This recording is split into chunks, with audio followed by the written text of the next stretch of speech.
Joker 2 को देखने के बाद लोगों के बहुत सारे रिएक्शन निकल के आ रहे हैं और इस चीज़ का सबसे प्रमुख कारण है इसकी पहली मूवी। इसे एटलीस्ट फैंस ने बहुत ज़्यादा प्यार दिया था और उसी के कारण उसने बॉक्स ऑफिस पर $1 बिलियन की कमाई की थी, जो कि उसके बजट से बहुत ज़्यादा थी, आई मीन ह्यूज। और जब भी कोई मूवी अनएक्सपेक्टेड बिजनेस कर डालती है तो जाहिर सी बात है कि प्रोडक्शन हाउस उसकी सीक्वल बनाएगी ही बनाएगी, चाहे कुछ भी हो जाए, भले हमारे पास कोई अच्छी स्टोरी हो या फिर ना हो। और ऐसे अनाउंसमेंट के बाद फैंस भी बहुत ज़्यादा एक्साइटेड हो जाते हैं, भले वो मूवी अच्छी हो या फिर ना हो, उसका सिर्फ आना ही एक लेवल की एक्साइटमेंट बढ़ा देता है। And this same thing happened with joker 2। अब देखो, मैं मानता हूँ कि ये मूवी अगर हम प्रोडक्शन वाइज या फिर लाइक टेक्निकली देखें तो बहुत खूबसूरत है। मैंने इस मूवी को उस हद से बहुत ज़्यादा एंजॉय किया था। बट जब बात इसकी स्क्रिप्टिंग, मतलब स्क्रिप्टिंग के अंदर जिस तरीके के नेचर हमें जोकर या फिर कह सकते हैं आर्थर फ्लेक के बारे में दिखाई गई थी, वहाँ पे ये फिल्म फेल हो जाती है। और अब बहुत लोगों का ये भी कहना है कि ये मूवी एक्चुअली जोकर के बारे में थी ही नहीं, it was about Arthur Fleck. और इस मूवी का फेलियर ये दिखाता है कि nobody cares about Arthur Fleck, they only cared about Joker. और मुझे इस सब चीज़ों पे बस एक ही चीज़ पूछना है उन लोगों से जो ये सब सोच रहे हैं कि जब हमने पहली मूवी देखी थी, उस मूवी में हमें ये क्लियरली दिखाया गया था कि लोग आर्थर फ्लेक की चिंता नहीं करते हैं। He was bullied by the kids, he was bullied by the adults, और इन सब चीज़ों से गुजरते गुजरते ही उससे ये रियलाइज़ हुआ था कि nobody cares about him. और अगर सही मायने में देखा जाए तो यही एक चीज़ थी जिसकी वजह से जोकर का राइज हुआ था और आर्थर फ्लेक कहीं दब सा गया था। और फिल्म की एंडिंग में हमें ये क्लियरली दिखाया गया है, जब जोकर मरे फ्लैंकिंग शो में वो फेमस मर्डर करके आ रहा होता है और बीच में कुछ लोग जो उसके फैंस हैं वो उस गाड़ी का एक्सीडेंट करवा देते हैं जिसमें जोकर है, और जोकर को निकाल के एक गाड़ी के बोनेट पे बैठा देते हैं। फिर जोकर उस कार की बोनेट पे खड़ा होता है, वो लोगों को देखता है कि वो अब जोकर को रिकग्नाइज कर रहे हैं उसके जोकर वाले पर्सोना के लिए। मीन्स ही वॉज लाइक अ मसीहा फॉर देम। और इसी चीज़ को रिकॉग्नाइज करने के बाद आर्थर फ्लेक मतलब जोकर ने अपने ब्लड से अपने चेहरे पे वो आइकॉनिक स्माइल बनाई थी। And even in the end जब एक साइकेट्रिस्ट आर्थर से कुछ पूछती है तो वो सिर्फ एक लाइन में जवाब देता है। और अगर देखा जाए तो वो एंडिंग एक परफेक्ट एंडिंग थी उस मूवी की। सो मैं भी इस बात से एग्री करता हूँ कि इसकी सीक्वल की कोई ज़रूरत नहीं थी। बट फिर भी अगर कोई डायरेक्टर ऐसी कोई मूवी लाइक बना देता है जो अनएक्सपेक्टेड बिजनेस करती है और फैंस को भी बहुत ज़्यादा पसंद आती है, तो उस डायरेक्टर से लाइक उम्मीद रहती है कि वो कुछ अलग करके दिखाएगा मे बी दोबारा से। और ऐसे कुछ उम्मीद के साथ मैं भी इस मूवी को देखने जाता हूँ। और अगर सच बताऊँ तो मैं इस मूवी के लिए बहुत ज़्यादा एक्साइटेड था। और मैं और लोगों की तरह नहीं हूँ कि मुझे इसका म्यूजिकल पार्ट पसंद नहीं आया, मुझे इसका ये पसंद नहीं आया, ऐसा कुछ। मुझे इन सारी चीज़ों में किसी भी चीज़ से कोई दिक्कत नहीं थी। मुझे फिल्म का ओपनिंग सीन भी पसंद आया, मुझे फिल्म का फर्स्ट हाफ भी पसंद आया, मुझे फिल्म का सेकेंड हाफ भी कुछ हद तक पसंद आया।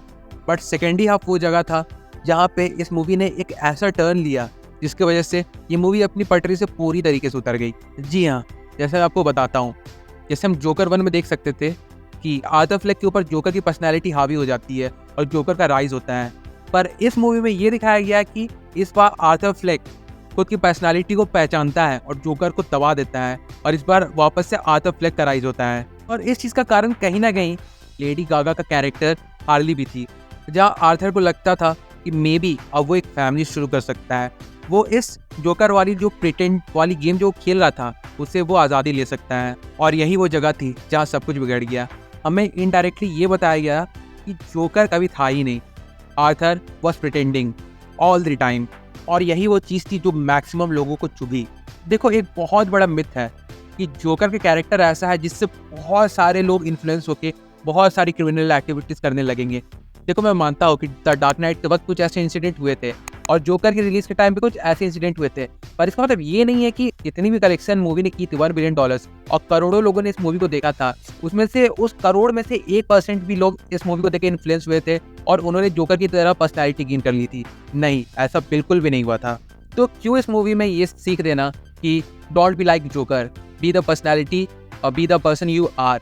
और अगर देखा जाए तो अगर ट्रेलर से ही ये लाइक हमें हिंट दिया जाता कि ये मूवी जोकर के बारे में नहीं, आर्थर फ्लेक के बारे में है, उसकी पर्सनैलिटी गेन वापस करने के बारे में है, तो मे बी जिस तरह के रिएक्शन इस मूवी को मिल रहे हैं वैसा उसे ना मिलता और लोग मे बी रेडी रहते हैं इस चीज़ को एक्सेप्ट करने के लिए।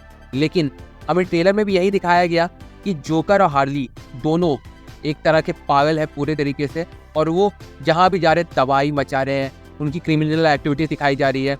तो सबको यही लगेगा ना मूवी से कि मूवी में हमें उसी चीज़ को लाइक एक बहुत बड़े बैकग्राउंड के साथ दिखाया जाएगा। हम जोकर और हार्ली को बहुत सारे क्रिमिनल, बहुत सारे पागलपन वाले हरकतें करते हुए देखेंगे, और यही वो परसेप्शन था जो लोगों के दिमाग में शुरू से बैठा हुआ था। और मूवी ने क्या किया, मूवी ने जस्ट उसका उल्टा कर दिया। उन्होंने सबसे पहले तो जोकर की पर्सनैलिटी को मार दिया, आर्थर फ्लेक को वापस से जिंदा करवाया, और आर्थर को ये उम्मीद दी कि he could start a family. अरे यार, अगर हम जोकर की पर्सनालिटी को हटा भी दे, उसके बावजूद भी तो उसने 6 मर्डर किए हैं, तो आर्थर को किस बेसिस पे लग रहा था कि कोर्ट उसे माफ कर देगी और उसे एक नई फैमिली शुरू करने की इजाजत दे देगी? कैसे? अगर साइकोलॉजी के नजरिए से भी देखे तो इस चीज का भी कोई सेंस नहीं बनता है, क्योंकि एट द एंड वो कभी भी अपनी जिंदगी जिस तरीके से जीना चाहता है, जिस तरीके से हमें मूवी में बताया गया है, वैसे वो कभी भी नहीं जी पाएगा। तो अल्टीमेटली हम ये कह सकते हैं, this movie gave a false hope to both Arthur Fleck and to us the audience. और यही कारण है कि ये मूवी बहुत बुरे तरीके से पिटी है, और मुझे तो मुश्किल लग रहा है कि ये मूवी अपने बजट के अराउंड भी लाइक कलेक्शन कर पाएगी, क्योंकि इसकी रिसेप्शन बहुत डिजास्टरस है, बहुत ज़्यादा। वैसे चलो जो भी हो, मैं तो चाहता भी हूँ कि ये मूवी लाइक अच्छा कलेक्शन ना करे, वरना वार्नर ब्रोस को पता नहीं वो किसी और डायरेक्टर को लेके इसकी थर्ड पार्ट या स्पिन ऑफ कुछ और ना कुछ बना ही देंगे। इसलिए चलो जो भी था यही था। मैंने तो इस मूवी को पूरी तरीके से अपने दिमाग से हटाने का प्लान बना लिया है। मैं सिर्फ जोकर 1 को कंसिडर करूंगा as a stand alone movie, और भले हो सकता है कि मैं फ्यूचर में हाँ से 3 साल, 5 साल, 6 साल या जब भी बाद में जाके इस मूवी को देखूं, तो ये मूवी लाइक मुझे उस वक्त थोड़ा इंप्रेस कर पाए अपने साइकोलॉजिकल टोन को लेके, बट फॉर नाउ ये बिल्कुल इम्पॉसिबल है। सो वेल, अगर आपने भी जोकर 2 देख ली है तो आप भी अपना लाइक पर्सनल एक्सपीरियंस बताया कि इस मूवी ने आपको किस तरीके से लाइक डिसअपॉइंट किया, या फिर लाइक आपको डिसअपॉइंट नहीं किया, आपको फिर पसंद आई। और फिर चलिए बाकी मिलते हैं बहुत जल्द एक और नए वीडियो के साथ। तब तक के लिए